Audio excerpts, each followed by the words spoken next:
Audrey and welcome back to AllVlogs! In today's video, I thought it would be fun to react to psychology TikToks as a psychology major. So if you are new here, I am a senior at college studying psychology, and I think it would be kind of fun to see what kind of psychology tips or hacks or facts or like literally anything I can find on TikTok. So that is what we're gonna be looking at today. And I'm really excited to see what we find because I don't know, I've stumbled across a few psychology like TikToks in the past, but I haven't seen a whole lot. So we're gonna see if anything I'm learning in school actually correlates to like what we're finding or not. Maybe I can provide some like extra information, or maybe we'll learn something new together. So anyways, let's just get started. So for this first TikTok, you're supposed to ask someone what color you would be. Depending on the answer that they give you is how they think of you. So let's watch it. Oh no. Here's a psychology trick to see what your friends subconsciously think about you. Just text them and ask, if I were a color, what color would I be? But be careful because this might ruin some friendships. If they said yellow, they think you're a loyal person that's kind of bubbly. If they said red, they kind of think you're manipulative. If they said blue, they think you're a spontaneous person and they really value your friendship. If they said pink, this indicates that they think you have a good personality, but that you're really not that smart. If they said purple, this person feels that they can rely on you and that they can go to you if they need advice. If this person said black, that means that they feel like they have a closer connection with you than they do with most people. If they said green, that means that they think you're careless and carefree, but not necessarily in a bad way. And if they see you as white, this means they think you're unreliable and kind of boring. Sucks. Make sure you send this to them afterwards so at least they know how you expose them. Okay, so we didn't really learn about like color theory in psychology too much, but I do know that like color does play a big part into subtle thinking, and so that's why a lot of like fast food places use the color red and yellow because those are eye-catching, and those are the kinds of colors that you associate like with food and hunger with. So that's why like McDonald's and Chick-fil-A and just all the big chain brands have like more of those vibrant, warm tones because colors do subtle things to your mind. So I went ahead and asked my family what color they think I would be. So let's see the responses. Oh, so Jake said you would be purple because for me your image is purple. Oh. My mom says you are blue because you are trustworthy, smart, calm, and stable. Oh my gosh, I feel like I'm getting so many compliments. My family is so nice. My dad says blue as well, but also because I'm calming and understanding. Oh, I gotta like rewatch the TikTok. What did they say about blue? I kind of forgot. Jordan says depends, but I always see red because it's been your favorite color and because in my head, red is a strong color of leadership and hard work, which describes you. Which is funny because, okay, I do remember the TikTok, they said red is manipulative. But I feel like there's so many different interpretations and perspectives for all the colors. So I could totally see where Jordan's coming from, and my favorite color is red, and honestly, if I had to describe myself, it probably would also be red, but based off the TikTok, I would probably choose something else. I don't know. Jake said purple at first because that was what my profile picture was, but he changed it to red like Jordan. So that's very interesting. Oh my gosh, I'm kind of wearing those colors. This is more like orange, but what do you guys think I am? All right, let's go on to the next TikTok. Try this quick psychology test. How many times do the players in white pass the basketball?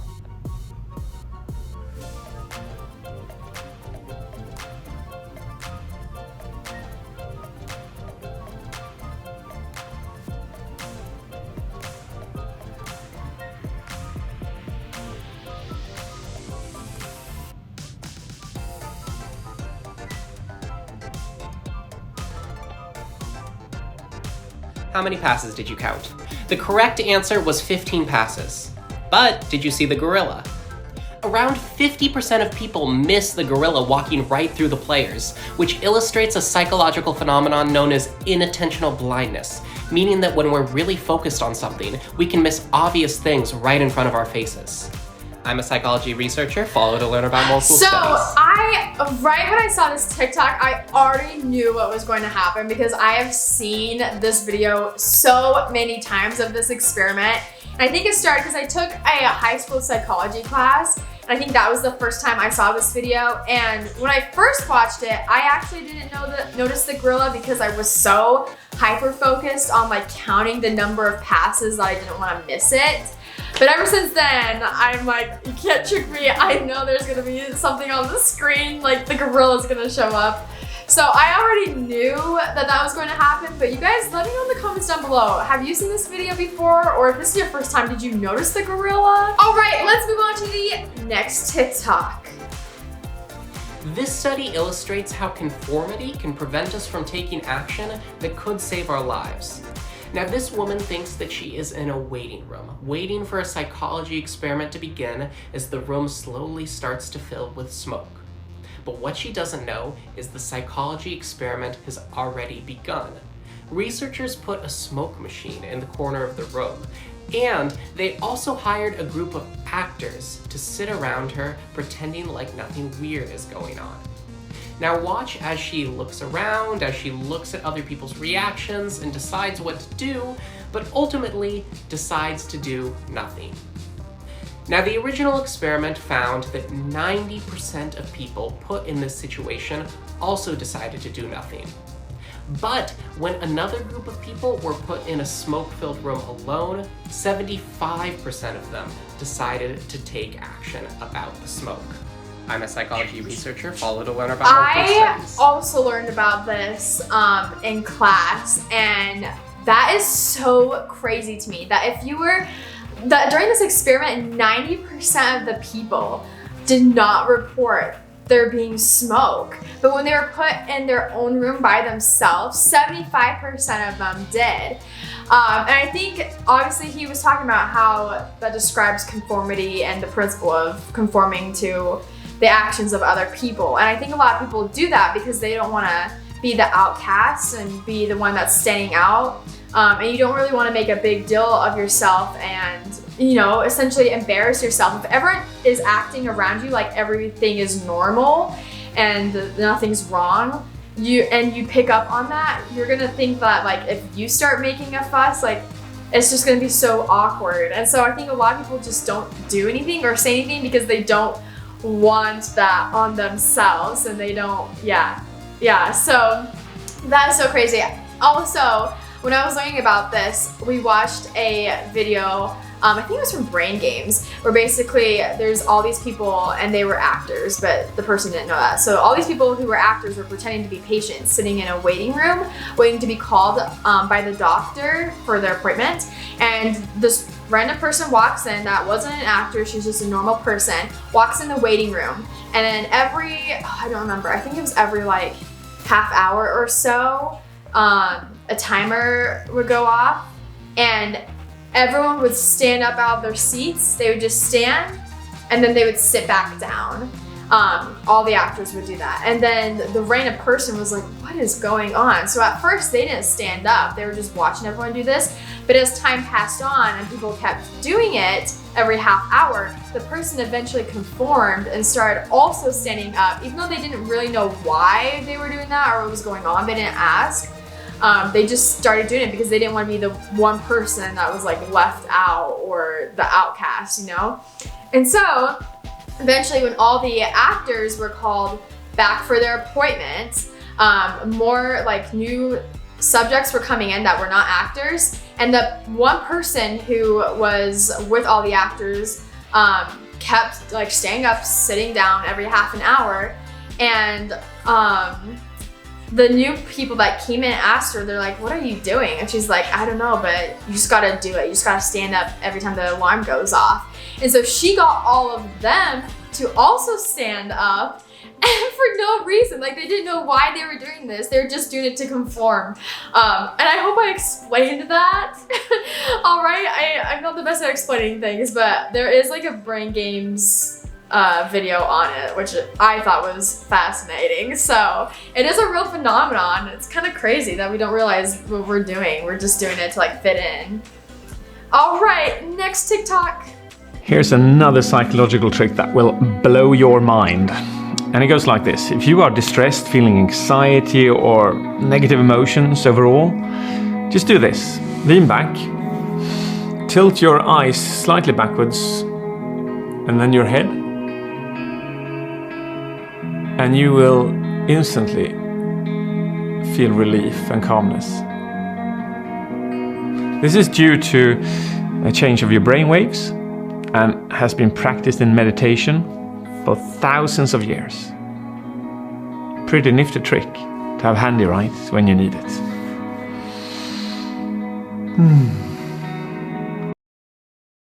Okay, I've never heard about this, and I can't say if it changes your brainwaves or not, but I thought it'd be kind of fun to try. Now, I'm not super stressed right now, but I am very stressed during the school week because I have so many things I have to get done. But nevertheless, we will try it right now. See if it works. So they said to like lean, this chair is not the perfect chair for this. I think they said to like lean back and then tilt your eyes like backwards and then your head backwards. I feel like I'm just gonna fall asleep. All right, next one. Psychology says that when someone's laughing and they look at you, they're attracted to you. Psychology says no such thing. And don't even get me started on the one where if you dream of someone, that means they're in love with you. How is that supposed to work? I love this one because she's just roasting. So when I was trying to find psychology TikToks for this video, I came across so many like of the dumb ones that just have like, they're just like facts that are not true. And you can just tell that, anyways. It's stuff people make up to make you believe that it's true, but it's actually not supported or backed by science and evidence. So I just love this one because she's just roasting her. She's like, psychology does not say that. But yeah, the thing she says about like when someone dreams about you, that means like they're in love with you or whatever. I think that's what she said. I don't remember. Anyways, we still don't understand dreams, and like Sigmund Freud has like hypothesis of what dreams mean and stuff, but like dreams are so hard to prove and disprove what they mean and like how that connects to reality. And there's a few functions of why we need to sleep, but we don't know like what our dreams are supposed to do for us. All right, next TikTok.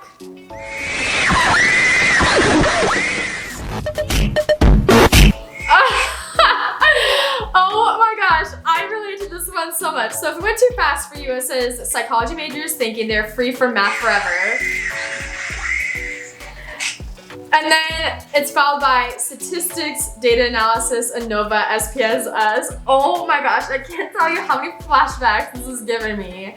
I relate to this because I was like, I don't really like math. I don't want to do math. I want to go into a major that does not require me to take math classes because I'm just done with math. And like, I could do well in math, but I have to like work really hard to like understand math. And so I was like, I don't want to do that. So when I did psychology, it was like, yes, no math. Wrong. You have to learn math. You have to know how to do statistics, which is a big part of psychology. ANOVA and SPSS. SPSS is like a program that they use, and it looks so outdated. It looks like it was made in the early 2000s, and it's so frustrating and confusing. It took me hours to figure out how to use the program. I hate it. But in case you were wondering about psychology, and you were trying to run away from your math problems, it's still there. It's definitely not like as much math as maybe other majors, but math exists in psychology and you have to know how to do it. Next one.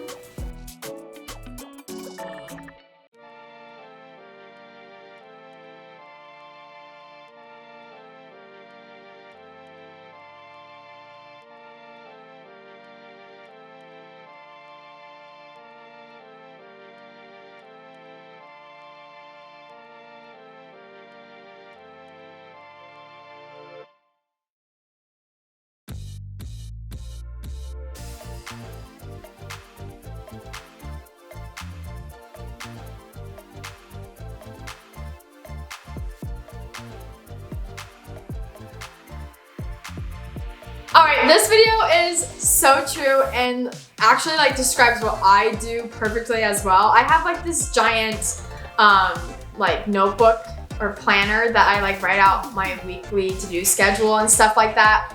And like the majority, actually like all of it consists of watching the lecture or going to class, doing the assignments and the reading, and then taking the quiz after, writing in discussion boards and replying to other people's discussions in their posts, and also doing a lot of research and writing. Next one.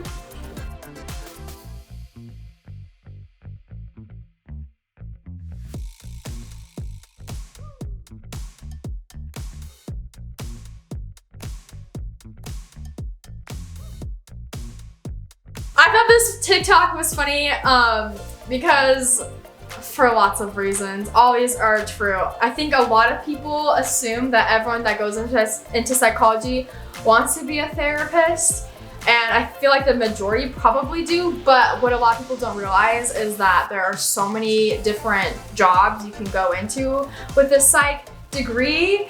And actually, my last class that was yesterday, my teacher talked about like just if you want to go and like pursue clinical psychology, you better make sure that you actually want to do it, because the road to get there is a super long process and very difficult.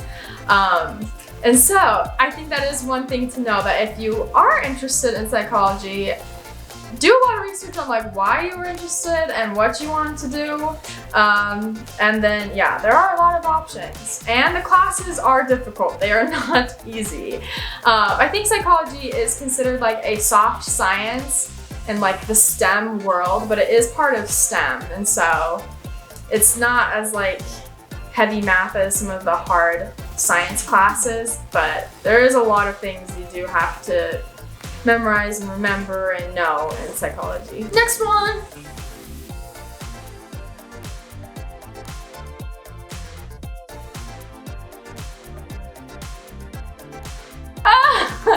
Okay, so this is me 4 years ago. I think I'll be a psychology major in college because it's super interesting and I want to understand people. And then literature reviews. That is the story of my life. Like, oh my gosh, my brain is so numb after reading so many literature reviews. I honestly did not even know what like a scientific peer-reviewed journal article was before college, or even before my psych major, because you never really have to look those things up in high school. But in psychology, that is the only sources you can use. You can't use like Google search random articles or like popular news press sources because they aren't reliable. And a lot of the peer-reviewed articles are very wordy and kind of hard to read if you don't understand the vocab, and they can be long. So it's no joke. All right, next one. It's going to dehydrate. Christina, do you want some water? Somebody detain me! Alright, this goes along with the whole statistics thing, that you have to know how to do stats. And you do have to remember how to do them, because if you do want to go to grad school, which a lot of people do with a psych major, because there's not a whole lot you can do with a psych bachelor's degree, especially if you want to do clinical work, you have to go on to a grad degree.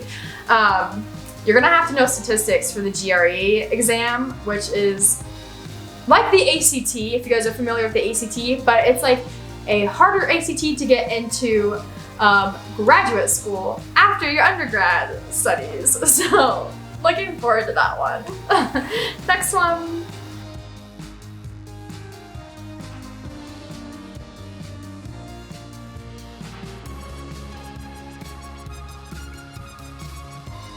Okay, so this one's funny because I am taking an abnormal psychology class right now, and so I relate to everything this person is saying. But let's just go one by one. So they said, oh boy, I can't wait to take abnormal psychology. And then the next slide is most of the references are from the 1980s. yeah. And then she also says professor refers to Asperger's as a valid diagnosis. And according to the DSM-5, which is the Diagnostic and Statistical Manual, Asperger's is now part of the autism spectrum disorder. So in past DSM diagnoses, it was its own thing, but it is not anymore. And then yes, the DID unit, or dissociative identity disorder. This person says out-of-date references are used to support the iatrogenic and fantasy models. And iatrogenic basically means that like a patient goes into a therapist and the therapist like it gives like possible considerations on like what might be going on, maybe like what disorder you have, and maybe like some of the things they say actually influence you to start having those symptoms. So the symptoms were not really present before, but because they mentioned it or said it, then you start experiencing those things. And so DID is really controversial in the psych world. There's like a lot of topics on it. So yeah, that's what this person is saying. I think it is very valid to listen to these people who are experiencing these symptoms because they are going through something. And I think we definitely need a lot more research on this topic. It is very underrated. All right, next one.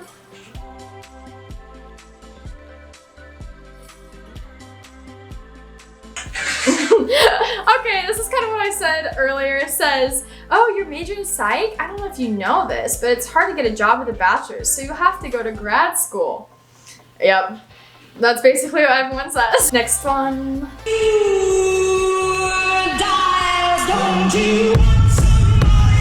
Yeah, okay, so this is the last one, and it says, remembering every time someone said psychology was the easy major when the grad school acceptance rate is less than 1%. And my professor actually talked to us about this the other day, and like, in a lot of the big colleges, they get hundreds of applicants every year, but they can only accept like 2 to 10 people per program because you work so closely to whoever is your mentor or your professor. And it's very hands-on experience where you specialize in what you are studying. So yeah, the acceptance rate is incredibly slim, which only provides more stress. Alright guys, well that is going to be it for today, where I react to psychology TikToks as a psych major. Let me know if you guys like this video, and comment down below if you do want to see my school routine, what I do in a day. And thank you guys so much for watching. You know what time it is. Random